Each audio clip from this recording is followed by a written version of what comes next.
The mission was supposed to be simple. 18 months ago, on a ridge overlooking a Syrian compound, Staff Sergeant Bryn Kavanaugh learned that nothing in war is ever simple, and that hesitation, even for the right reasons, can cost everything. The temperature had climbed to 12 degrees. The sun turned the rocks into griddles. Bryn had been lying motionless in her hide for 7 hours, watching the compound through her rifle scope. Her spotter, Staff Sergeant Marcus Hollis, sat 3 feet to her left, tracking wind speed and range data. Marcus was 42 years old, a veteran of 3 deployments. He'd taught Bryn everything she knew about patience, precision, and the weight of the trigger. "Targets moving to the courtyard," Marcus whispered into his radio. "Window opening in 30 seconds. Bryn adjusted her scope. Through the magnified glass, she watched their target, an ISIS commander named al-Rashid, step into the open. The man responsible for 17 American deaths. The man who'd been impossible to locate for 8 months. Now he stood 200 meters away, completely exposed. Bryn controlled her breathing, slow, measured. Her finger rested on the trigger of her M40A6 sniper rifle. She'd made shots like this 1,000 times in training. The wind was negligible.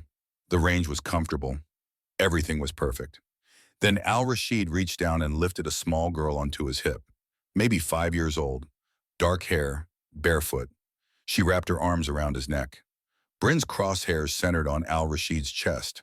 The girl's head rested against his shoulder, inches from the point of impact. "Ghost, you have the shot," Marcus said quietly.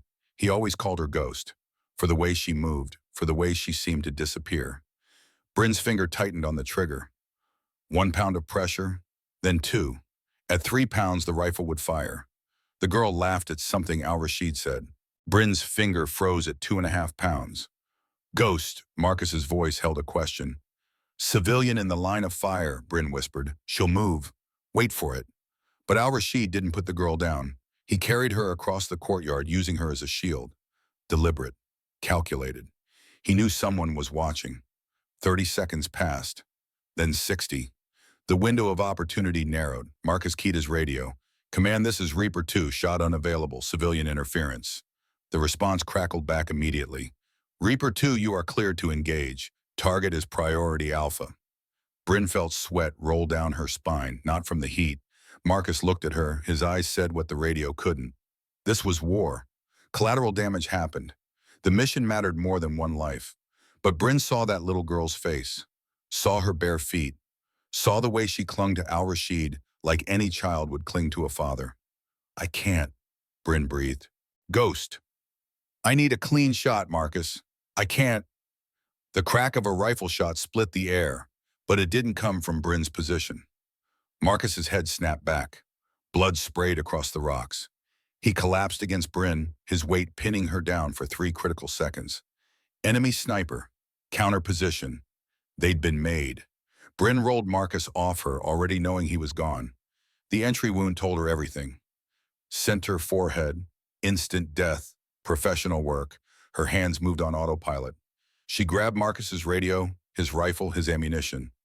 Her training screamed at her to return fire, to locate the enemy shooter, to complete the mission. Instead, she swung her scope toward the enemy's firing position, a rooftop 800 meters northeast. And there, standing in plain view, was a woman. Not hiding, not moving, just standing there with a rifle in her hands. The woman had a distinctive white streak running through her dark hair. She was looking directly at Bryn through her own scope. Their eyes met across 800 meters of desert air. Bryn's crosshairs settled on the woman's chest. Her finger found the trigger. This time there was no hesitation. This time she would pull it. But the woman didn't shoot, didn't take cover. She just stared at Bryn through her scope. Then slowly, deliberately, the woman nodded and vanished. Bryn blinked, searched, scanned every inch of that rooftop. The woman was gone, like smoke, like a ghost. Bryn looked down at Marcus. His eyes stared at nothing. Blood pooled beneath his head. His radio crackled with urgent voices demanding status updates. She'd hesitated, and hesitation had killed him. That was 18 months ago. The briefing room in the classified compound smelled like stale coffee and recycled air. Bryn Kavanaugh stood at attention, her dress uniform crisp despite the Middle Eastern heat that penetrated even these fortified walls. She was 29 years old now, promoted to gunnery sergeant after Syria, though everyone knew it was a consolation prize, a way to keep her in the service after the inquiry that had cleared her of wrongdoing, the inquiry that had destroyed her reputation anyway. Across the table sat Colonel Garrett Thorne, 58 years old, 3 combat deployments, a face carved from granite and a voice that could strip paint. Gunnery Sergeant Kavanaugh, Thorne said, not looking up from the file in front of him. Do you know why you're here? No, sir. You're here because I need a sniper for a high-priority target, and despite your performance in Syria, you're still the best shot in theater. Thorne finally looked up. His gray eyes held no warmth, no forgiveness. General Rashid Kavari, Iranian-backed terrorist, operates out of a compound 200 clicks from here. He's planning a coordinated strike on 3 American outposts. We have 48 hours to eliminate him before his network goes active. Thorne slid a photograph across the table. A man in his 50s, bearded, wearing tactical gear. Your mission is simple. Observe, confirm identity, eliminate target, extract. Questions. Bryn studied the photo. Something about Kavari's compound in the background image triggered a memory. Fortified, multiple structures, elevated positions. What's the defensive situation? She asked. Intel suggests standard guard rotations. Nothing you can't handle. With respect, sir, standard guards don't operate out of fortified compounds. What's the real defensive picture? Thorne's jaw tightened. He didn't like being questioned. That's for you to assess on site. You'll have 72 hours of observation time. Use it. He opened another folder. You'll have a spotter, Corporal Wade Sullivan, fresh from advanced reconnaissance school, top of his class. As if on cue, the door opened. A young Marine walked in. 24 years old, Bryn guessed. Eager eyes, clean uniform. The kind of enthusiasm that came from never having seen real combat. Corporal Sullivan reporting, sir, Wade said, saluting sharply. At ease, Thorne said. You'll be spotting for Gunnery Sergeant Kavanaugh. She'll brief you on the mission parameters. Wade turned to Bryn. His face lit up with something between awe and excitement. It's an honor, Gunnery Sergeant. I've heard about you. The Ghost. Your marksmanship scores are legendary. Bryn felt something cold settle in her stomach.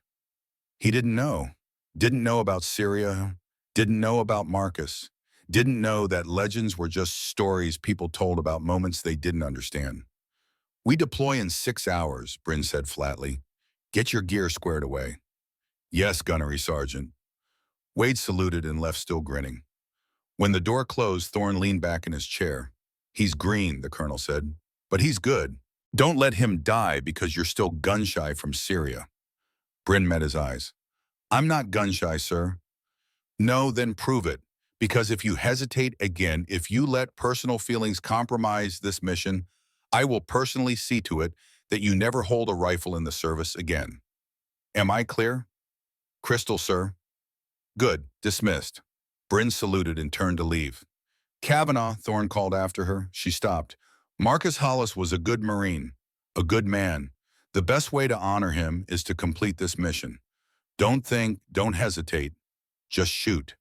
Bryn said nothing. She walked out of the briefing room and into the harsh sunlight. Don't think, don't hesitate. Just shoot. If only it were that simple. The hide was barely big enough for 2 people. Bryn and Wade had built it over 6 hours of careful work. Rocks stacked with precision. Camouflage netting woven with local vegetation. 2 firing ports, each no bigger than a fist. The position sat on a ridge 1,000 meters from General Kavari's compound. From here, through her rifle scope, Bryn could count the rivets on the compound's metal doors. It was day 1 of their 72-hour observation window. Wade lay to her left, peering through a spotting scope. He'd been quiet for the first 3 hours. Professional. Focused. But now, as the sun began its descent and the temperature dropped from unbearable to merely oppressive, he started talking. Can I ask you something, Gunnery Sergeant? No. How'd you get the call sign Ghost? Bryn kept her eye on the scope. Told you no questions. Right. Sorry. Silence for 30 seconds. It's just call signs usually have stories. And yours is, drop it, Corporal. Wade fell silent, but Bryn could feel his curiosity radiating like heat. The truth was, she'd earned the call sign in training. Not for her shooting, for her patience. For the way she could lie motionless in a hide for 16 hours without complaint. for the way she seemed to vanish into terrain that shouldn't hide a person. Marcus had given her the call sign, said she moved like a ghost, killed like one too. She pushed the memory away and focused on the compound. The structure was more sophisticated than the intelligence briefing had suggested. 3 main buildings inside a wall perimeter, guard towers at each corner, and something else, elevated positions. Bryn counted them slowly, methodically. 1, 2, 3, 4, 5, 6, 7, 7 sniper hides, each one professionally constructed, each one covering a different approach vector to the compound. "Corporal," Bryn said quietly, "tell me what you see at 10 o'clock. The rooftop position." Wade adjusted his scope. "Looks like a sniper hide. Sandbags. Good concealment." "How many hides total do you count?" Wade scanned the compound. His breathing changed. Shallow, quick. The sound of someone realizing the mission just got complicated. "7," he whispered. "I count 7 fighting positions." "Confirm." "Confirmed. 7 elevated sniper positions with overlapping fields of fire." "Jesus, Gunnery Sergeant. That's not standard security. That's professional defense." Bryn's mind raced through the calculations. 7 trained snipers, interlocking coverage, no blind spots, no safe approach vectors. This wasn't a terrorist compound. This was a fortress. "Note everything," Bryn said. "Rotation schedules, equipment, behavior patterns. I want to know which ones scratch their nose and which ones don't." For the next 48 hours they watched, Bryn charted each sniper position, made notes on yellow waterproof paper, drew diagrams, calculated angles and distances. Position 1 northern tower, range 712 meters. Sniper rotated every 6 hours. Disciplined, minimal movement. Position 2 southern ridge, range 1089 meters. Longest shot. Sniper here was good. Scanned constantly, never relaxed. Position 3 eastern approach, range 847 meters. Decent concealment, average discipline. Position 4 western ridge, range 968 meters, heavily fortified. This shooter stayed low. Professional. Position 5 northern approach, range 654 meters. Closest position, highest risk if spotted. Position 6 eastern valley, range 789 meters, limited exposure, small target window. Position 7 command rooftop, range 923 meters. And this one made Bryn's blood run cold. Through her scope on the 3rd day of observation, she watched Position 7's sniper step into a shaft of sunlight to adjust equipment. A woman, dark hair with a distinctive white streak running through it. Bryn's breath caught. It couldn't be. Couldn't possibly be the same woman from Syria. That was 1,800 miles away. A different country, a different war. But the white streak was unmistakable. Wade noticed her tension. "Gunnery Sergeant, you okay?" Bryn forced herself to breathe normally. "Fine, just confirming a detail." She watched the woman move. Efficient, confident. The way she handled her rifle spoke of decades of experience. The woman settled back into her hide, disappeared from view. And Bryn was left with a question that had haunted her for 18 months. Why had that woman let her live? "Ghost," Wade said suddenly. "I'm picking up movement. American operators. Looks like a SEAL team, coming in from the North Valley." Bryn swung her scope to the coordinates Wade indicated. 8 figures in full tactical gear, moving with the controlled precision of special operations. They were good, very good. But they were heading directly toward the compound, directly into the overlapping kill zones of 7 enemy snipers. Bryn keyed her encrypted radio. "Command, this is Spectre 3. I have visual on friendly forces approaching target location. They are walking into a defensive trap. 7 hostile sniper positions covering all approaches. Request permission to warn them." Static, then Colonel Thorne's voice. "Spectre 3 maintained position and radio silence. That SEAL element is not your concern." "Sir, they don't know about the snipers. They're going to get slaughtered." "I said maintain position, Gunnery Sergeant. That's an order." Bryn watched through her scope as the SEALs continued their approach. Professional, careful, completely unaware that 7 rifles were trained on their path. Wade whispered, "We can't just let them walk into that. We have orders." With respect, Gunnery Sergeant, those orders are going to get 8 Americans killed. Bryn's finger hovered over the radio transmit button. Marcus's voice echoed in her memory, the last words he'd ever spoken to her. Protect the team, Ghost. Always the team. She'd hesitated once before, watched a mission fall apart because she couldn't pull the trigger, and Marcus had died. Not again. Bryn switched to a different frequency, the standard Joint Special Operations Tactical Channel. Phantom 1, this is Spectre 3. Unknown unit, do you copy? Silence, then a voice calm and professional. Spectre 3, this is Phantom 1. Identify yourself and your position. Elevated position northwest of target compound. You are walking into a kill zone. 7 hostile sniper positions with overlapping fields of fire. You need to halt your advance immediately. A pause. She could imagine the SEAL team leader processing this information, verifying, calculating. Spectre 3 confirm. 7 hostile snipers. Confirmed. I have 72 hours of reconnaissance on their positions. Every approach vector is covered. Another pause. Longer this time. Spectre 3, can you neutralize the sniper threat? Bryn looked at her chart. 7 positions, 7 trained shooters, distances ranging from 654 to 1,089 meters. Wind conditions variable. Terrain complex. It was impossible. Wade was staring at her, waiting for her answer. She thought of Marcus, of the woman with the white streak, of 18 months of doubt and guilt and wondering if she'd ever be able to pull the trigger when it mattered. Phantom 1, Bryn said slowly. Give me 12 minutes. Keep your team in position. I'll clear your approach. Spectre 3, that's 7 targets. 12 minutes. I know what it is. Just stay put and let me work. She released the transmit button. Wade was looking at her like she'd lost her mind. Gunnery Sergeant, 7 targets in 12 minutes. That's impossible. The record for multiple rapid engagement was B's. 6 targets in 15 minutes. I know. I wrote a paper on it in sniper school. Then you know this can't be done. Bryn pulled out her satellite phone. Encrypted. Secure. She dialed a number she'd been given during the pre-mission briefing, a number Colonel Thorne had told her to use only in emergencies.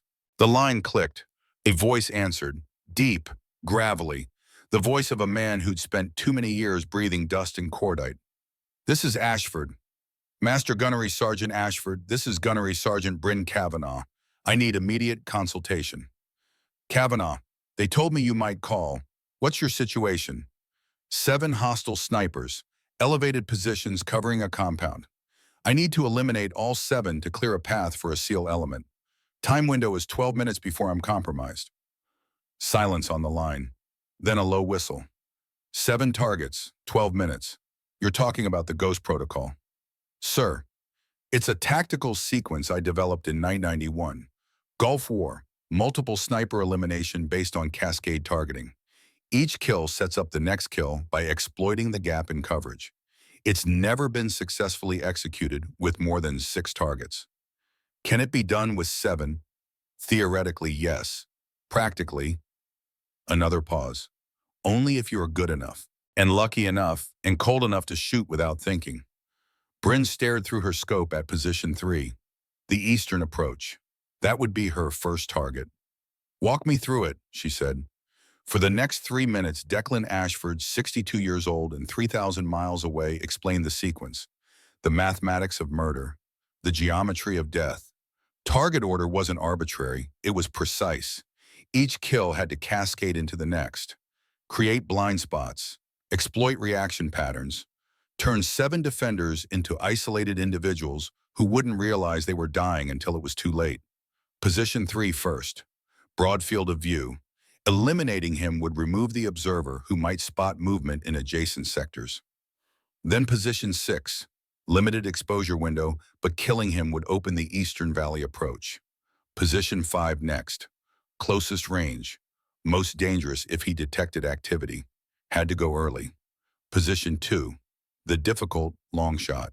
Had to be taken while there was still time for careful calculation. Position 1, facing away from Bryn's hide. Clean angle if taken before he rotated back. Position 4, heavily fortified, would require patience. A perfect shot through a narrow window. And finally, position 7, the woman with the white streak in her hair. "You still with me, Kavanaugh?" Ashford's voice pulled her back. "Yes, sir." "Then let me be clear. This isn't like range shooting, isn't like hunting. You're going to kill 7 human beings in 12 minutes. There's no time for doubt, no time for hesitation. You commit to this, you follow through. Every shot, every kill, no matter what you see through that scope. Can you do that?" Bryn thought of Marcus, of the little girl in Syria, of 18 months of carrying guilt like stones in her chest. "Yes, sir, I can do that." "Good, then let's break a 33-year-old record. I'll stay on the line. I'll feed you wind corrections and technical support. But the shooting, that's all you, Marine." Bryn looked at Wade. "Call out wind speed, range confirmation, any movement changes. Don't speak unless you have critical information." Wade nodded, his face pale but determined. "Copy that, gunnery sergeant." Bryn settled behind her rifle, the M40A6, custom modifications, a weapon that had never failed her. She chambered around. The metallic click was the loudest sound in the universe. Through her scope, she could see position 3. Range 847 meters, wind 3 to 5 miles per hour from the west. Temperature dropping as the sun settled toward the horizon. Her crosshairs centered on the sniper's silhouette. Ashford's voice came through the phone, calm and steady. "Remember, breathe, squeeze, follow through. One shot, one kill. You've done this 1,000 times." "Never like this," Bryn whispered. "No, never like this. That's what makes you either a legend or a cautionary tale. Time to find out which." Bryn's finger found the trigger. 2.5 pounds of pressure. The point where she'd frozen 18 months ago. This time she didn't freeze. She thought of Marcus, of his last words, of the debt she owed to every Marine who'd ever trusted her to have their back. And she squeezed. The rifle whispered its suppressed song. Through the scope, she watched the round travel, watched it arc across 847 meters of cooling desert air, watched it arrive exactly where she'd aimed it. Position 3's sniper collapsed. Silent, instant, never knowing what hit him. Bryn cycled the bolt. Smooth, automatic, muscle memory taking over. "Target 1 down," she breathed. "Time," Wade's voice was shaking. 1 minute, 12 seconds. "Next target, position 6, range 789 meters. Ashford's voice, winds shifting, 2 to 4 from the northwest now, adjust .3 mils right. Bryn made the correction without thinking. Her world had narrowed to the space between heartbeats, to the rhythm of breath and trigger and recoil. Position 6's sniper shifted, adjusted his stance, gave her a 3-second window of full exposure. She took it. The rifle spoke again. Position 6 fell. 2 minutes 40 seconds, Wade called. "Jesus Christ, you're actually doing it." Position 5, Bryn said. Range 654 meters. This one was dangerous, closest to her position. If he caught even a reflection from her scope, he could return fire before she could relocate. She watched him through her optic, scanning, professional. His rifle swept across the terrain in disciplined arcs. Bryn waited, controlled her breathing, became stone, became part of the earth. The sniper's scan passed over her position without pausing. He shifted his weight, turned slightly away. 3 seconds. Bryn fired. The sniper toppled forward over his weapon. To anyone watching from the compound, he would look like he'd simply fallen asleep on post. 4 minutes, 20 seconds, Wade reported. 4 more to go. "Gunnery sergeant, this is incredible." "Focus," Bryn snapped. Position 2, range 1089 meters. The longest shot, the edge of her effective range under current conditions. Ashford's voice, "This one's tricky. Range is extreme, wind's unpredictable at that distance. You'll need to feel it more than calculate it." Feel it. Bryn remembered Marcus teaching her about long-range shooting, about how the math only got you close. The last 10% was instinct, was understanding wind and air and the way bullets dance through invisible currents. She watched the grass near position 2, watched the way heat shimmer distorted the air, watched the subtle movement of dust. The sniper was good, moved minimally, stayed alert. But everyone had patterns. Everyone had moments of relaxation. Bryn waited. 1 minute passed. Then two. Wade, gunnery sergeant, were running out of time. I know. Ashford Kavanaugh, if you're not confident in the shot. I'm waiting for the shot. The sniper reached for his water bottle. A 2-second distraction. His focus dropped. Bryn fired. The round traveled for what felt like hours. She watched it through her scope. Watched it drop. Watched it drift slightly in a crosswind she'd felt but not seen. And watched it arrive. Position 2's sniper sagged sideways. His rifle slid from his hands and clattered down the rocks. 6 minutes, 50 seconds. Wade breathed. 3 more. 3 more impossible shots. Position 1, Bryn said. Range 7 and 12 meters. This sniper faced away from her, watching the valley where the SEALs waited. Perfect angle. Perfect opportunity. She lined up the shot. Squeezed. The sniper pitched forward. His rifle tumbled off the ledge and fell 10 feet to the ground below. 8 minutes, 30 seconds. 2 targets left. Position 4. The heavily fortified hide, 968 meters. The sniper who stayed low and showed minimal exposure. Bryn studied the position. Sandbags, camouflage, a tiny firing port. Ashford, she said, I can't get a clear shot on position 4. He's completely concealed. Then wait, he'll move eventually. Everyone moves. I don't have eventually. I have 3 minutes. Then make him move. Bryn's mind raced. How do you force a sniper to expose himself? Wade suddenly spoke. Ghost position 7. The woman. She's moving. Bryn swung her scope to position 7. The rooftop, and there she was. The woman with the white streak in her hair, standing, fully exposed, looking directly at Bryn's position through her own scope. Their eyes met across 923 meters, and the woman smiled. Then she did something that made no tactical sense whatsoever. She fired a single shot, not at Bryn, not at the SEALs. She fired at position 4. The round impacted the sandbags protecting position 4's hide. The sniper there instinctively ducked, shifted, and for 3 seconds his head and shoulders were exposed as he tried to identify where the shot had come from. 3 seconds. Bryn didn't hesitate. She fired. Position 4 dropped. 10 minutes, 40 seconds, Wade said. 1 target left. The woman. Bryn kept her crosshairs on position 7, on the woman who'd just helped her. The woman who'd spared her life 18 months ago. The woman who was now standing in plain view, rifle lowered, waiting. Ashford's voice, Kavanaugh, take the shot. You're running out of time. Bryn's finger rested on the trigger. 2.5 pounds of pressure. The woman raised one hand, made a gesture. Your choice, the woman's lips said, though Bryn couldn't possibly hear her voice from this distance. Just like in Syria. Your choice, Bryn thought of Marcus, of orders, of the mission, of the SEALs who needed this path cleared. She thought of the last 18 months, of guilt and doubt and wondering who she'd become. And she made her choice. She fired. The round crossed 923 meters in 1.3 seconds. The woman didn't move, didn't flinch. She simply stood there and accepted it. Bryn watched through her scope as the impact threw the woman backward, watched her fall behind the sandbags and disappear. 11 minutes, 47 seconds, Wade whispered.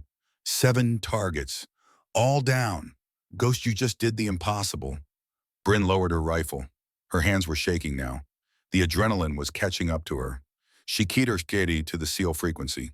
Phantom 1, this is Spectre 3. All sniper positions neutralized. Your approach is clear. I'll maintain overwatch. The SEAL team leader's voice came back heavy with something between awe and disbelief. Spectre 3, confirm. All 7 targets down. Confirmed. You have a clear path. Move fast. I don't know how long before someone notices their snipers aren't responding. Copy that, Spectre 3, and that was the most incredible shooting I've ever witnessed. We owe you. The line went silent. Ashford's voice on the satellite phone. Kavanaugh, you still with me? Yes, sir. You just broke a 33-year record. 7 targets, 11 minutes, 47 seconds. How do you feel? Bryn looked at her hands, still shaking. She thought about what she'd just done. 7 human beings, Dead because she'd pulled a trigger 7 times. She thought about the woman with the white streak, the woman who'd helped her, who'd given her a choice.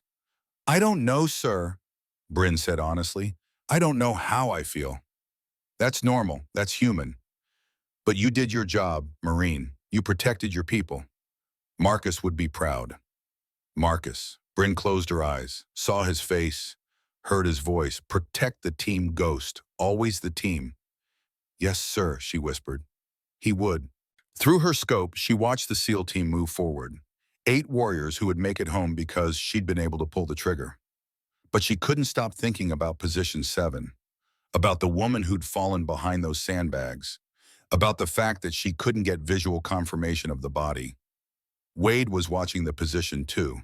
"Gunnery Sergeant, I can't see Position 7 clearly. Too much shadow. Should I try to confirm the kill?" Bryn kept her scope trained on that rooftop, waiting for movement, waiting for proof. But the sun was setting now, and the shadows were growing long, and the woman with the white streak had vanished. Again, just like in Syria, like a ghost. "No," Bryn said finally. "We maintain overwatch on the SEALs. That's the priority." She told herself it was the right call, the tactical call, but part of her wondered if she was just afraid of what she might see if she looked too closely. Afraid that the woman might still be alive, afraid that she might be dead, afraid of what either answer might mean. The SEALs reached the compound wall. Bryn pushed those thoughts aside and focused on her job, because that's what Marines did. They focused on the mission, even when the mission raised more questions than it answered, even when pulling the trigger felt less like victory and more like opening a door to something she didn't understand. The sun touched the horizon. The temperature dropped. And Bryn Kavanaugh, the ghost, kept her rifle trained on the battlefield below. 7 shots, 7 kills, 11 minutes and 47 seconds. That would change everything. But she didn't know that yet. Not yet. The SEAL team moved like shadows across open ground. Through her scope, Bryn watched them advance toward the compound wall. 8 operators in perfect formation, professional, disciplined. They reached the outer perimeter in 4 minutes flat. Lieutenant Commander Flynn Blackwood, call sign Phantom 1, led from the front. Bryn could see his hand signals. Quick, efficient. The team stacked up against the wall preparing to breach. Wade was monitoring multiple radio frequencies. "They're at the vault entrance, moving to secure the intelligence package." Ashford's voice crackled through the satellite phone. "Good work, Kavanaugh. Mission accomplished. You should start planning your exfil." But Bryn kept her scope trained on Position 7, on the rooftop where the woman with the white streak had fallen. The shadows were too deep now. The sun had dropped below the horizon, painting everything in shades of purple and gray. She couldn't see the body, couldn't confirm the kill. Something felt wrong. "Gunnery Sergeant," Wade said quietly. "You did it. 7 targets. The SEALs are safe. We should movement at Position 7. Bryn's breath stopped. A figure rose from behind the sandbags. Slow, deliberate. The woman with the white streak stood up completely exposed, holding a different rifle. Not the one she'd been using before. She was wearing body armor. Tactical vest, the kind with ceramic plates rated to stop rifle rounds. The woman had known exactly where Bryn would aim, had positioned the armor to take the impact. "Ghost," Wade breathed. "Position 7 is active. The target is alive." Bryn's crosshairs found the woman's head. No body armor there. An easy shot at 923 meters. But the woman wasn't looking at Bryn. She was looking at the compound, at the SEAL team. Her rifle was raised but not toward the SEALs. She was aiming at something inside the compound itself. "What the hell is she doing?" Wade muttered. Before Bryn could answer, the compound erupted. Floodlights blazed to life. Alarms screamed into the desert night. Every building suddenly spilled armed fighters. Dozens of them, maybe 40, maybe more. The mission had been compromised. Phantom's voice cracked across the radio. "All units, we are blown. Repeat, we are compromised. Heavy contact, multiple hostiles." Bryn watched the chaos unfold through her scope. The SEALs had reached the vault, but now they were trapped. Enemy fighters poured from barracks, from guard posts, from hidden bunkers. The 8 SEALs were outnumbered 5-1. Wade was scanning frantically with his spotting scope. "Jesus Christ, I count at least 40 hostiles. They're surrounding the SEAL position. Ghost, they're going to get massacred. Ashford's voice cut through. Kavanaugh, pull back. Your mission is complete. You cannot engage 40 targets. Get out of there. Bryn's mind raced. The tactical calculus was simple. She had maybe 20 rounds left. 40 enemies, 8 friendlies pinned down in a kill zone. The math didn't work. But then she looked at position 7 again. The woman was firing, single shots, precise, deliberate, and she wasn't shooting at the SEALs. She was shooting at the enemy fighters. Bryn watched through her scope as an enemy officer, the one coordinating the attack, suddenly dropped. Clean headshot. The woman's work. Wade, Bryn said quietly, the woman at position 7. Track her targets. Tell me what she's shooting. Wade adjusted his scope. Watched. She's engaging the hostiles. She just took out a machine gun team setting up on the north wall. The woman wasn't an enemy, or if she was someone else's enemy too. Bryn made a decision. Ashford, I'm staying. Those SEALs need overwatch. Kavanaugh, that's suicide. You'll expose your position. Every hostile down there will know exactly where you are. I know. And you're doing it anyway. Bryn thought of Marcus, of his last words, of 18 months of guilt. Protect the team, sir. Always the team. She heard Ashford sigh. When he spoke again, his voice was different, softer, the voice of one warrior to another. Then make every shot count, Marine. I'll feed you targets. Wade, you call wind and movement. And Kavanaugh, don't you dare die on me. I want to meet the woman who just broke my record. Bryn settled behind her rifle, took a breath, let the chaos below sharpen into crystalline focus. An enemy officer stood in the eastern courtyard shouting orders, organizing the fighters into a coordinated assault on the SEAL position. Range 934 meters. Bryn fired. The officer's head snapped back. He crumpled. The fighters around him scattered suddenly, leaderless. Target down, she whispered. Next. Wade's voice was steady now, focused. Machine gunner northern wall, setting up to lay down suppressing fire on the SEAL position.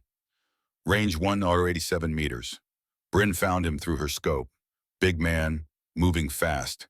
He was positioning a PKM machine gun, the kind that could put 100 rounds downrange in seconds. She led him slightly, accounted for his movement, fired. The machine gunner fell across his weapon, never fired a shot. 2 down, Wade said. But ghosts, they're still pouring out. I count 6 fighters in the eastern courtyard moving to flank the SEALs. Bryn shifted her aim. 6 targets clustered together. Partial cover. They were using rubble and walls for concealment, but they had to expose themselves to move. She took the first one as he broke from cover, then the second. The remaining 4 realized they were being hunted from above and scattered. But scattering meant moving, and movement meant exposure. Bryn tracked the 3rd target, fired. Tracked the 4th, fired.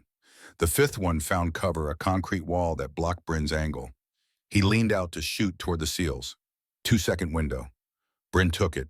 5 down in 18 seconds. The 6th fighter had stopped moving entirely, frozen behind a pile of sandbags. Smart. He knew that movement meant death, but staying still meant the SEALs could flank him. Bryn left him for now, moved to the next threat. RPG team, Wade called out. North wall. They're preparing to fire on the SEAL exfil vehicles. Bryn found them. 2 fighters with a rocket launcher. One loading, one aiming. That weapon could destroy the SEAL team's only escape route. She shot the gunner first. At 896 meters, the round took him in the chest. He fell and the RPG clattered to the ground. The loader spun around trying to find where the shot came from.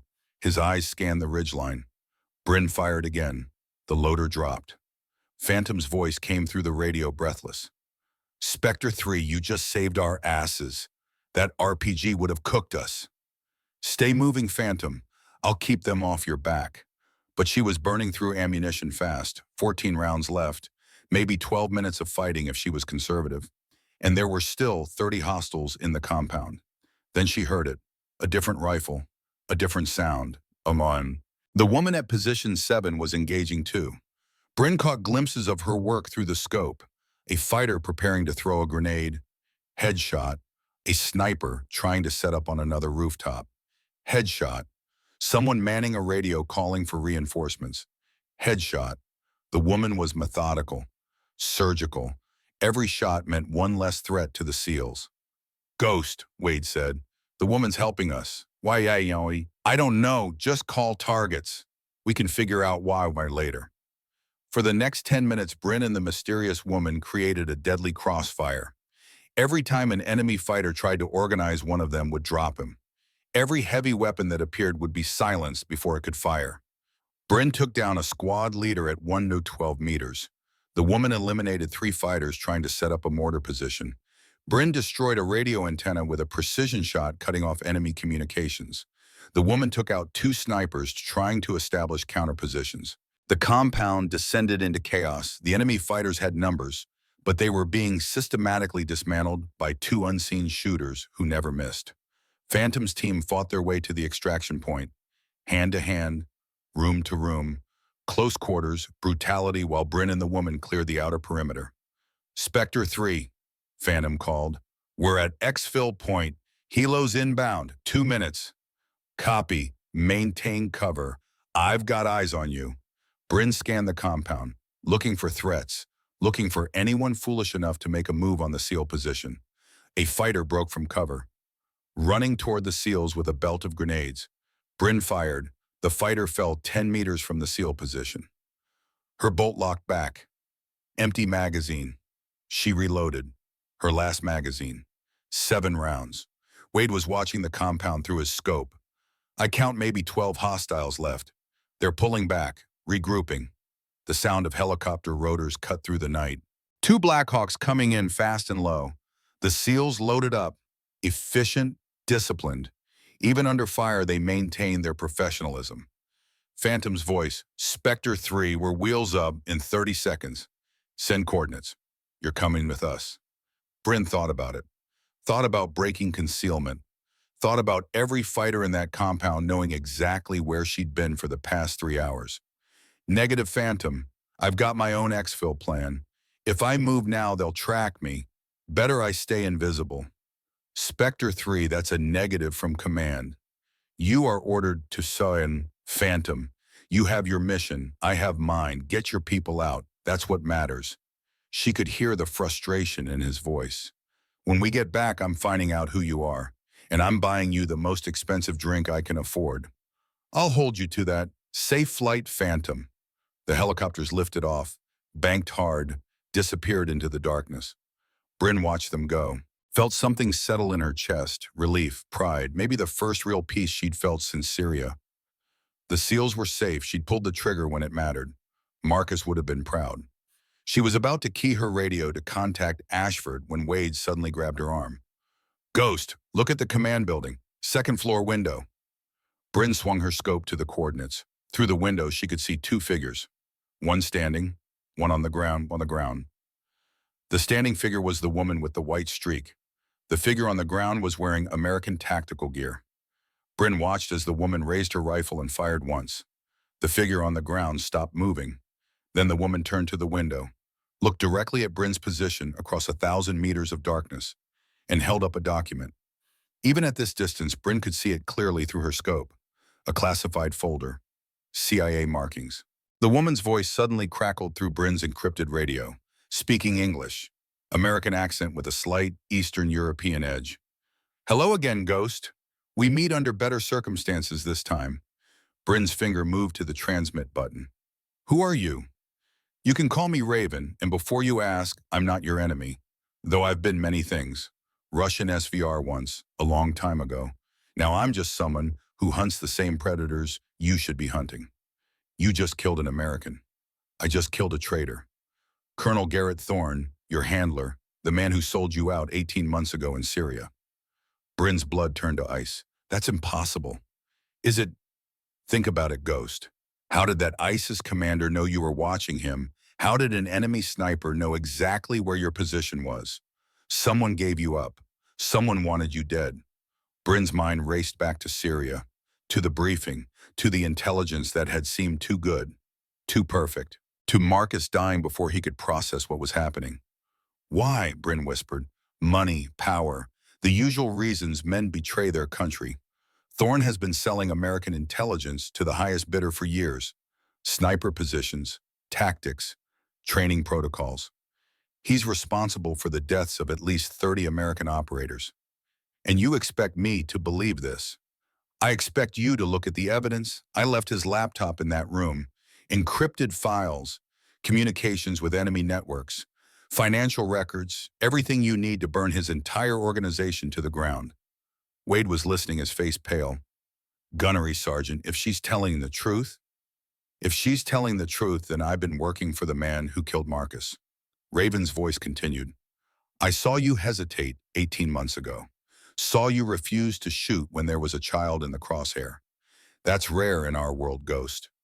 Most snipers would have taken the shot, followed orders. Let the collateral damage be someone else's problem. You let me live. I let you live because I saw something worth preserving. A warrior who still had a conscience, who understood that pulling the trigger has consequences. Bryn watched as Raven stepped away from the window, moving toward the roof access. You're leaving. My work here is done. Thorne is dead. The intelligence he was protecting is now yours. Use it. Clear your name. Save the others he was planning to betray. Wait, in Syria, why were you there? A pause, then. I was hunting Thorne even then. He was meeting with al-Rashid, selling him the locations of American forward operating bases. I eliminated al-Rashid's sniper to create chaos, to expose Thorne's connection. Your sergeant's death was unfortunate, but necessary. Bryn felt rage building in her chest. You killed Marcus. No, Ghost. Thorne killed your sergeant, just like he killed everyone else who got too close to his operation. I'm just the one who finally made him pay for it. I should kill you right now. You could try, but you won't, because you need me alive, need me to testify, need me to provide evidence that will hold up in military court. Raven appeared on the rooftop, standing in plain view again. No fear, no hesitation. I'm going dark now, but I've left you everything you need. There's a note with the laptop. Coordinates for a dead drop if you ever need to reach me, if you ever want to finish what we started. We didn't start anything. Didn't we? Two women, two snipers, two people who understand that sometimes the enemy isn't who you think it is. Bryn's crosshairs centered on Raven's head. 7 rounds left, an easy shot, but her finger didn't move to the trigger. Why help the SEALs? Bryn asked. Because they were innocent. Because watching good people die for bad reasons offends me. And because I wanted to see if you'd do the same. If you'd risk everything to protect people you've never met. And you did. You exposed your position, burned through ammunition you might need for escape, all to save 8 strangers. That's why I helped. Because warriors like you are rare, worth protecting. Raven slung her rifle over her shoulder. Perhaps we meet again, Ghost. Perhaps as allies. Perhaps as enemies. War has a way of blurring those lines. She moved to the edge of the roof, looked back one more time. The 7th shot, the one you took at me. You aimed for center mass. You knew I was wearing armor, didn't you? Bryn said nothing. Raven smiled. I thought so. You gave me the same choice I gave you in Syria. Live or die. I chose to live, just as you did. Then she was gone, rappelling down the far side of the building, disappearing into the compound's shadows. Bryn tracked her for maybe 3 seconds before losing visual. Ashford's voice on the satellite phone. Kavanaugh, what the hell was that conversation? Sir, I need an immediate secure line to JSOC command, and I need a recovery team at these coordinates. There's evidence in that compound that's going to blow this whole operation wide open. Evidence of what? Treason, sir, the kind that gets people executed. Wade was staring at her. Gunnery Sergeant, are we really going to trust what that woman said? No, but we're going to verify it. Get me eyes on that 2nd floor room. I want confirmation on the body before we call this in. Wade adjusted his scope, scanned the window. His breathing changed. Ghost, I've got visual on the body. American male, approximately 58 years old. Tactical gear with CIA contractor markings. Single gunshot wound to the chest. And there's a laptop on the desk, open, still powered on. Bryn's hands were shaking again. Not from adrenaline this time. from rage. If Raven was telling the truth, if Thorne had really been selling them out, then Marcus hadn't died because Bryn hesitated. He died because someone had betrayed him. Ashford, Bryn said slowly, I'm staying on site, maintaining overwatch until a recovery team arrives. I want that laptop. I want every file, every communication, everything. Kavanaugh, you just engaged 40 hostiles. Your position is compromised. You need to exfil now. With respect, sir, no. If there's even a chance that Raven was telling the truth, then I'm not leaving until I have proof. A long pause. Then Ashford's voice quiet and hard. You think Thorne was dirty. I think a woman who had every reason to kill me twice chose not to. I think she just executed an American intelligence officer and left evidence behind. And I think I need to know why. Copy that. I'm making the call. Recovery team will be on site in 90 minutes. Maintain position. Stay sharp. And Kavanaugh, yes, sir. If Thorne was selling out American snipers, if he's responsible for any of the operators we've lost these past few years, then I want every piece of evidence. I want his whole goddamn network exposed. Understood. Understood, sir. Bryn settled back behind her rifle. 90 minutes. She could hold position for 90 minutes. Wade pulled out a protein bar, offered her half. This is insane. You know that, right? We just fought off 40 hostiles with help from a Russian assassin who may or may not be telling the truth about our commanding officer being a traitor. I know. And we're staying here, in a compromised position, waiting for a recovery team, while sitting on top of evidence that could destroy careers or get us both killed. I know. Wade took a bite of the protein bar, chewed thoughtfully. You really think Thorne was dirty? Bryn thought about Syria, about the mission that had gone wrong, about Marcus dying without understanding why, about the little girl she couldn't shoot, about the woman who'd spared her life. I think, Bryn said slowly, that sometimes the enemy isn't who you think it is, and sometimes the person helping you isn't who you expect. That's not an answer. It's the only answer I have right now. They waited in silence, watched the compound below. The remaining enemy fighters had fled. The dead littered the courtyard. The command building sat dark and still. Somewhere in that building was a laptop full of secrets. Secrets that might explain everything, or nothing. Bryn didn't know which possibility scared her more. Through her scope, she could see the window where Raven had stood, see the body lying motionless on the floor. Colonel Garrett Thorne, the man who'd given her this mission, the man who'd called her gun-shy, the man who might have been responsible for Marcus's death. If Raven was telling the truth, if 90 minutes felt like forever, but Bryn had learned patience, had learned to lie still and wait and watch. She was a ghost after all, and ghosts were very good at waiting, very good at watching, and when the time came, very good at haunting the people who deserved it. The desert nights settled around them. Stars appeared overhead. The temperature dropped. And Bryn Kavanaugh kept her rifle trained on that compound, counting down the minutes until she'd know the truth. Until she'd know if the last 18 months of guilt had been built on a lie. Until she'd know if pulling the trigger 7 times tonight had been justice, or just the beginning of something much bigger, much darker, much more dangerous than she'd ever imagined. The recovery team arrived in 2 Blackhawks exactly 92 minutes after Bryn's call. She watched them descend through her scope. 8 operators in full tactical gear, moving with the controlled precision of professionals who'd done this 100 times before. They swept the compound in overlapping patterns, clearing rooms, securing perimeters, eliminating any remaining threats. Within 10 minutes, the team leader's voice crackled through her radio.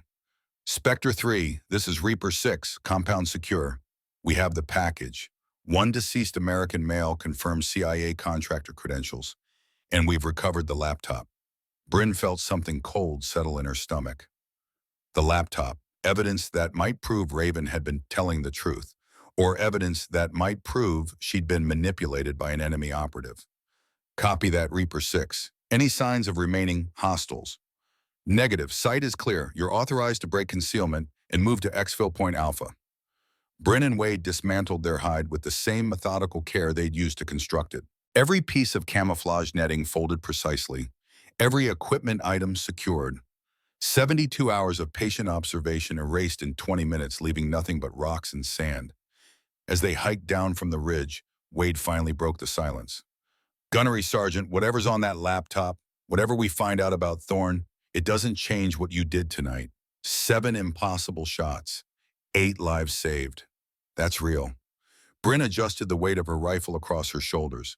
And if those 80 lives were only in danger because I trusted the wrong person, if this whole mission was compromised from the start, then we deal with it. Together. Same as we've dealt with everything else tonight. The exfil helicopter was waiting when they reached the landing zone. They climbed aboard, strapped in, and lifted into the pre-dawn sky. Bryn spent the entire 40-minute flight staring at the sealed evidence bag containing Thorne's laptop. A small black rectangle that might hold answers to questions she'd been asking for 18 months, or might hold nothing but lies. The base materialized below them as the sun began its climb above the horizon. But instead of the normal controlled chaos of a forward operating base, Bryn saw something that made her pulse quicken. Military police vehicles, command staff cars, a full security cordon around the landing pad. The helicopter touched down. Before Bryn could unbuckle, the side door slid open to reveal an MP lieutenant with a stone face and rigid posture. Gunnery Sergeant Kavanaugh Corporal Sullivan, you're ordered to surrender your weapons and accompany us to debriefing immediately. Standard protocol when investigating potential security breaches. Bryn had expected audit, but that didn't make it feel any less like an accusation. They handed over their rifles and were escorted to separate vehicles. Separate rooms. The silent treatment reserved for people who might have compromised operations. Bryn sat alone in a windowless interrogation room for 3 hours. No phone, no water, no information. Just white walls and fluorescent lights and the slowly building certainty that her career was about to detonate. She'd disobeyed Thorne's direct order to maintain radio silence. She'd exposed her position to save a SEAL team she had no authorization to support. She'd engaged in combat without proper clearance. And she'd let an enemy operative escape after that operative had executed an American intelligence officer. Any one of those actions could end a military career. All of them together could mean a court-martial. When the door finally opened, Bryn stood at attention on instinct. But the woman who entered wasn't an MP or a JAG officer. She was a 2-star general in dress uniform. Late 50s, sharp eyes that had seen too many wars. Bryn recognized her from intelligence briefings she'd attended 6 months ago. Major General Patricia Hartley, Deputy Director of Operations for Special Activities Division. At ease, Gunnery Sergeant. Hartley's voice carried the weight of command without raising above conversational volume. Sit down. We have a great deal to discuss. They sat across from each other at a scarred metal table. Hartley opened a classified folder with deliberate care, then looked up at Bryn with an expression that was impossible to read. I've spent the last 3 hours personally reviewing every file on Colonel Garrett Thorne's laptop. The encrypted communications, the financial transactions, the intelligence he sold to hostile networks over a 7-year period. She paused, letting that sink in. Do you know what I found, Gunnery Sergeant? Bryn's throat was dry. No, ma'am. Everything. Every goddamn piece of evidence we needed to prove that Colonel Thorne was running the most damaging treason operation since Aldrich Ames. Hartley's hands were absolutely steady, but her jaw was tight with barely controlled rage. He sold sniper positions to enemy commanders, training protocols to terrorist networks, real-time tactical communications to people actively trying to kill American forces. We've confirmed direct links between intelligence he sold and the deaths of 34 American operators over the past 7 years. The number hit Bryn like a physical blow. 34 operators, 34 families destroyed, 34 warriors who trusted their chain of command and paid for that trust with their lives. Your sergeant in Syria, Hartley continued, her voice softer now. Staff Sergeant Marcus Hollis. His position was compromised because Thorne provided detailed reconnaissance data to ISIS commanders 48 hours before your mission. The enemy sniper who killed him knew exactly where to look, exactly when to look, because Thorne sold him that information for $25,000. Bryn closed her eyes, felt 18 months of guilt crack open like a dam breaking. It wasn't her fault. Marcus hadn't died because she'd hesitated. He'd died because someone had betrayed him for money. The woman, Bryn managed her voice barely above a whisper. Raven. She was telling the truth. The woman who executed Thorne saved us months of investigation and likely prevented dozens of additional deaths. Hartley pulled out another document. She also left evidence that's already led us to 17 other individuals in Thorne's network. Foreign agents, corrupt contractors, even 2 serving officers who'd been compromised. We're rolling up the entire organization as we speak. Hartley slid an envelope across the table, unsealed. Bryn's name written in precise handwriting on the front. She left this specifically for you. Bryn opened it with trembling fingers. Inside was a single sheet of paper covered in neat script. Ghost, you gave me a choice in Syria when you refused to shoot the child. You gave me a choice tonight when you aimed for my armor instead of my head. I'm returning that gift by giving you the truth. Thorne was the architect of a betrayal that cost 34 American lives. He was planning to sell the identities and positions of 12 additional snipers within the next month. I couldn't let that happen. You asked why I helped the SEALs tonight. The answer is simple. Watching good people die for bad reasons offends me. You chose to protect them despite the risk.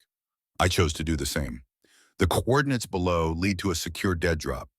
Use it if you ever need someone who understands what it means to operate in the spaces between nations and loyalties. We're not so different, you and I. We both chose mercy when the world demanded blood. We both understand that sometimes the real enemy wears a friendly uniform. Perhaps our paths cross again. Perhaps as allies. Until then, stay sharp. The world needs more warriors like you.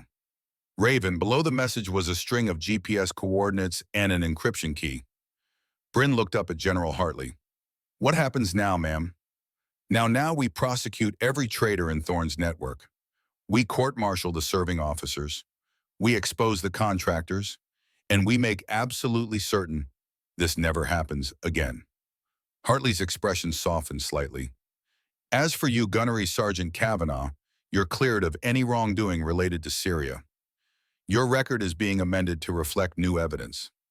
Marcus Hollis's death is now officially classified as killed in action due to intelligence compromise through treason. His widow will be notified with full details. Relief hit Bryn so hard she had to grip the edge of the table. Marcus's widow would know the truth. Would know her husband hadn't died because of a mistake. Would know he'd been betrayed. There's more, Hartley said. Your actions last night, eliminating 7 hostile snipers in 11 minutes and 47 seconds, then providing sustained overwatch that saved 8 SEAL operators against numerically superior forces. You're being recommended for the Silver Star.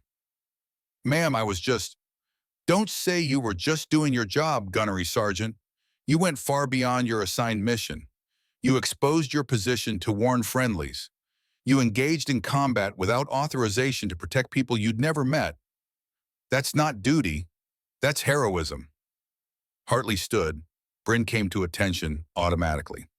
There's someone waiting to meet you. I told him to give us privacy, but Master Gunnery Sergeant Ashford is remarkably persistent for a man who's supposed to be a civilian consultant.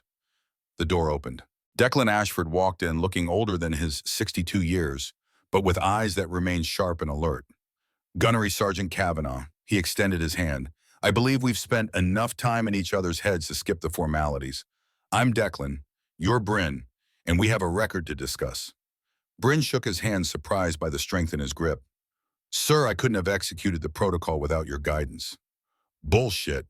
The word was delivered with affection, not anger. I gave you a sequence. You made the shots. Those were your calculations, your adjustments, your nerve under pressure. I held that record for 33 years. I'm ecstatic to see it broken by someone better than I ever was. General Hartley excused herself, leaving them alone. Ashford gestured for Bryn to sit, then took the chair across from her. Talk to me about the 7th shot, the woman. I aimed for center mass, knew she'd be wearing armor, because she'd spared me twice. Once in Syria, once last night, when she helped instead of hindering. Seemed wrong to kill her for it. Ashford nodded slowly. That's the judgment that separates good snipers from great ones. Any competent shooter can make a kill shot at 900 meters. But knowing when to take that shot, when to modify it, when to hold fire entirely, that's mastery. He leaned forward. Raven is still out there, still operating in shadows. You understand there may come a day when you face her again, and next time the circumstances might demand a different choice. I understand, sir. and you're prepared to make that choice if necessary. Bryn thought about it, really thought about it. Not the reflexive answer a Marine was supposed to give, but the honest truth. I'm prepared to make whatever choice I can live with, same as I did last night, same as I'll do tomorrow. Ashford smiled. Good answer. And it's exactly why JSOC wants you as an instructor. We need people who can teach the next generation not just how to shoot, but how to think, how to make impossible choices under impossible pressure. Sir, you're still processing everything that happened. I know. Take the 72-hour stand-down General Hartley ordered. Sleep, eat, talk to the shrinks. Let your body catch up to what your mind just went through. He stood. But after that, we're going to have a serious conversation about your future. Because the Marine Corps needs you, Bryn. Needs someone who understands that precision isn't just about marksmanship. 2 weeks later, Bryn stood at attention in a small ceremony room at an undisclosed location. The room held maybe 20 people. General Hartley, Ashford, Wade, a handful of officers with clearance high enough to know what had actually happened. And standing near the back, trying to look inconspicuous in dress uniform, was Lieutenant Commander Flynn Blackwood, Phantom 1, the SEAL team leader whose life she'd saved. Hartley stood at a simple podium, holding a citation in her hands. Gunnery Sergeant Bryn Kavanaugh, front and center. Bryn marched forward, boots striking the floor with precision. She stopped exactly 3 feet from the general and saluted. Hartley returned the salute, then began to read. For conspicuous gallantry and intrepidity in action against an enemy of the United States, Gunnery Sergeant Kavanaugh, operating as an isolated sniper element, independently identified and engaged 7 hostile snipers in 11 minutes and 47 seconds, employing exceptional marksmanship and tactical judgment to neutralize a superior defensive position. When friendly forces subsequently came under attack by numerically superior enemy forces, Gunnery Sergeant Kavanaugh provided sustained precision fire, engaging and eliminating 19 additional hostile combatants, while under direct and indirect fire directly enabling the successful extraction of 8 American Special Operations personnel. Her actions reflect the highest standards of military service and bring great credit upon herself, the United States Marine Corps, and the United States of America. Hartley pinned the Silver Star to Bryn's uniform, the 3rd highest combat decoration in the American military, a small piece of metal that represented everything she'd fought for, everything she'd lost, everything she'd learned. Congratulations, Staff Sergeant Kavanaugh. Staff Sergeant. The promotion had come through with the medal. Thank you, ma'am. When the brief ceremony concluded, Flynn Blackwood approached her. He was 38, she'd learned. Tall, scarred. The kind of face that had absorbed too much combat but somehow retained its humanity. Staff Sergeant, he extended his hand. My team and I owe you our lives, all 8 of us. You don't owe me anything, Commander. You'd have done the same. Maybe, but you were the one who did it. His handshake was firm, sincere. I want you to meet someone. He turned and gestured to a woman standing near the door, early 40s, civilian clothes. Her eyes red from recent tears, but her posture strong. Bryn's heart stopped. She recognized the woman from a photograph Marcus had carried, had shown her during a quiet moment in training years ago when the world had seemed simpler. Sarah Hollis, Marcus's widow. Bryn felt her chest constrict, started to back away, but Sarah was already walking toward her and there was nowhere to go. You're Bryn, Sarah said quietly, not a question, a statement. Mrs. Hollis, General Hartley told me everything, about Thorne, about the betrayal, about how my husband died protecting you because someone sold his position for money. Sarah's voice was steady, but tears tracked down her cheeks. She also told me that you've been carrying guilt for his death, that you blamed yourself. Bryn couldn't speak, couldn't breathe. Marcus wouldn't want that, Sarah continued. He believed in you, talked about you constantly, said you were the finest natural sniper he'd ever trained, said you had something special, not just skill, but conscience. He was proud of you, Bryn. I should have. You should have what ignored a child in your crosshair, violated every moral principle Marcus spent years teaching you. Sarah shook her head. No, you made the choice he would have wanted you to make, the choice he would have been proud of. Sarah pulled something from her purse, a small object wrapped in cloth. She unwrapped it carefully, revealing a military challenge coin. Marcus's sniper unit coin. The one he'd carried through 3 deployments. He would have wanted you to have this. To remember that he didn't die because you hesitated. He died doing what he loved, protecting a Marine he believed in. Sarah pressed the coin into Bryn's hand and closed her fingers around it. Make his death mean something, Bryn. Train the next generation. Teach them what he taught you. That's how you honor his memory. Bryn looked down at the coin, felt its weight, felt 18 months of guilt finally truly begin to lift. I will, she whispered. I promise. Sarah hugged her, brief, fierce, then stepped back and walked away, leaving Bryn standing there with tears streaming down her face and a coin pressed against her palm. Ashford appeared at her elbow, handed her a handkerchief without comment. You okay, kid? Bryn wiped her eyes, nodded. Yeah, I think maybe I finally am. 6 months later, Bryn stood at the front of a classroom at Marine Corps Base Quantico. 16 students sat before her, all scout snipers, all top graduates from their respective courses, all here to learn advanced techniques from the woman who'd executed the Ghost protocol with 7 targets. At the back of the room, Declan Ashford sat in his customary position, guest lecturer, mentor, the man who'd designed the protocol she'd perfected. Good morning, Bryn said. I'm Staff Sergeant Kavanaugh. Most people call me Ghost. Over the next 8 weeks, I'm going to teach you everything I know about multi-target engagement, environmental shooting, and tactical decision-making under extreme pressure. She clicked a remote. A slide appeared on the screen behind her. The Ghost Protocol, developed by Master Gunnery Sergeant Ashford in 1991 during the Gulf War, successfully executed twice in combat, once by him with 6 targets, once by me with 7. It's considered the gold standard for multiple sniper elimination in hostile environments.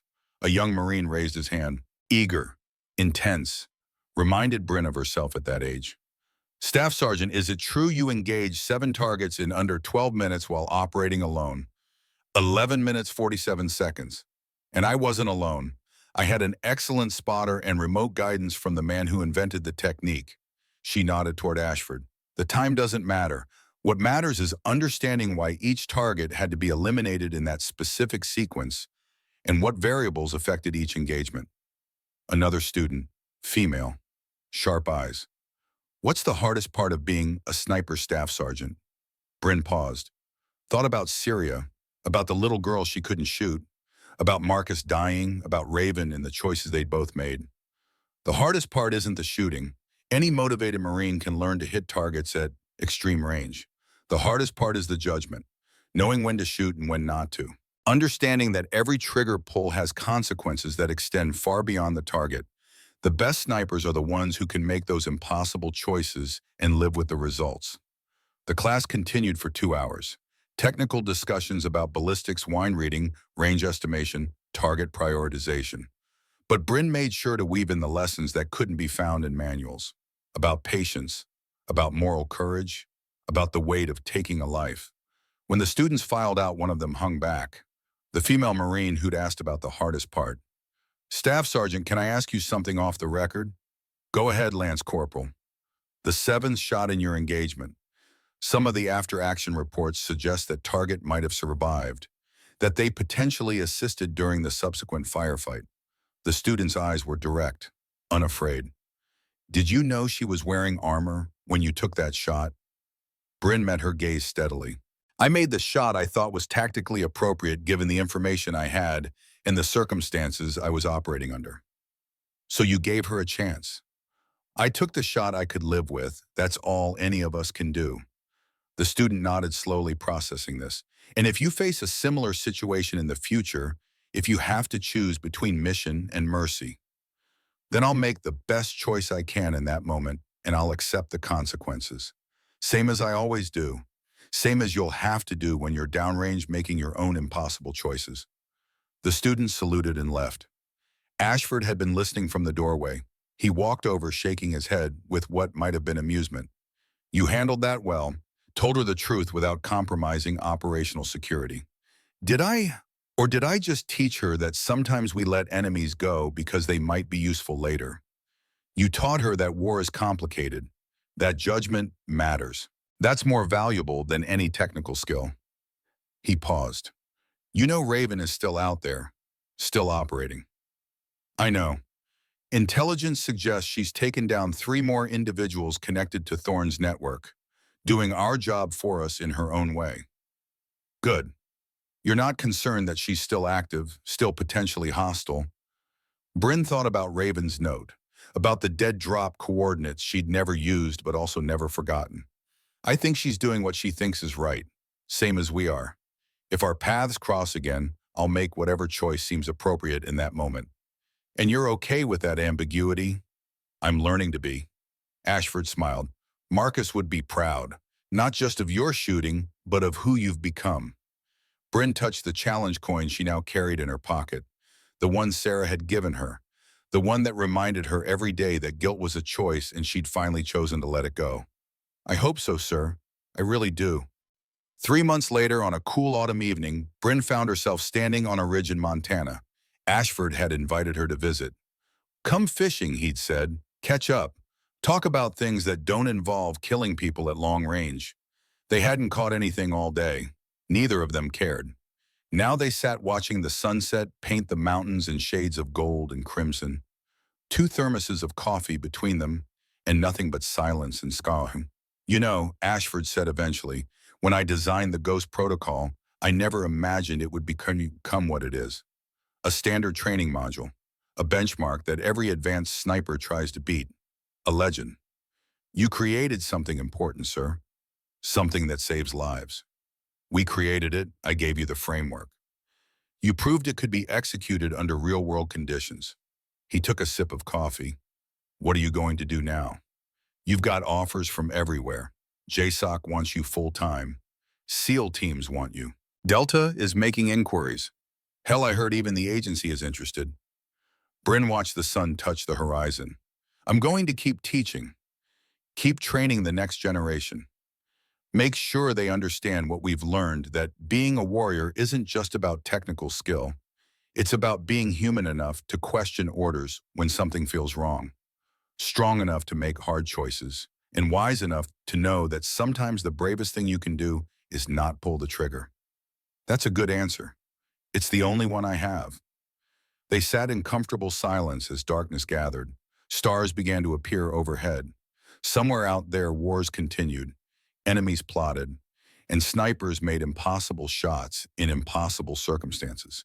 But here on this mountain in Montana, Bryn Kavanaugh finally felt something she hadn't felt in 2 years. Peace. Not because Marcus was alive, not because Thorne was dead, not because the guilt was completely gone, but because she'd finally learned what Marcus had been trying to teach her from the beginning.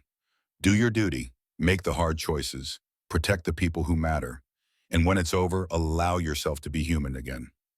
Ashford stood stretched and started packing their gear. Come on, Ghost. Let's head back. I'll buy you dinner and we can argue about whether your 7-target run was actually better than my 6-target run. It was faster, sir. Faster doesn't mean better. It does when you're saving SEAL teams from being overrun. Fair point. They hiked down the mountain trail as darkness settled around them. Bryn looked back once at the ridge where they'd sat silhouetted against the last light of day. In 2 years, she'd gone from a sniper paralyzed by doubt to a warrior who understood that doubt was part of wisdom. She'd learned that enemies sometimes wore friendly uniforms, that mercy could be a weapon, that the hardest shots were often the ones you didn't take. And she'd learned that carrying guilt was a choice she didn't have to make anymore. Marcus was gone, but his lessons lived on in every student she trained. Thorne was dead, his network dismantled, justice finally served. Raven was out there somewhere, still making her own impossible choices in the shadows between nations. Maybe their paths would cross again. Maybe as enemies, maybe as allies. But that was tomorrow's problem. Tonight, Bryn was having dinner with a man who'd taught her to be a better warrior. Tomorrow, she'd go back to teaching others the lessons she'd learned. The Ghost Protocol would continue, not just as a tactical sequence, but as a reminder that precision wasn't only about marksmanship. It was about having the wisdom to know when to shoot, the courage to pull the trigger when necessary, and the humanity to hold fire when mercy served a greater purpose. Bryn Kavanaugh walked down the mountain into gathering darkness, finally free of the weight she'd carried for so long, ready for whatever tomorrow brought, but no longer afraid of it. And that made all the difference. Epilogue. The Ghost Protocol became standard doctrine for U.S. counter-sniper operations. Staff Sergeant Bryn Kavanaugh went on to train 63 Marine Scout snipers over the next 8 years. 19 of them went on to become senior instructors themselves.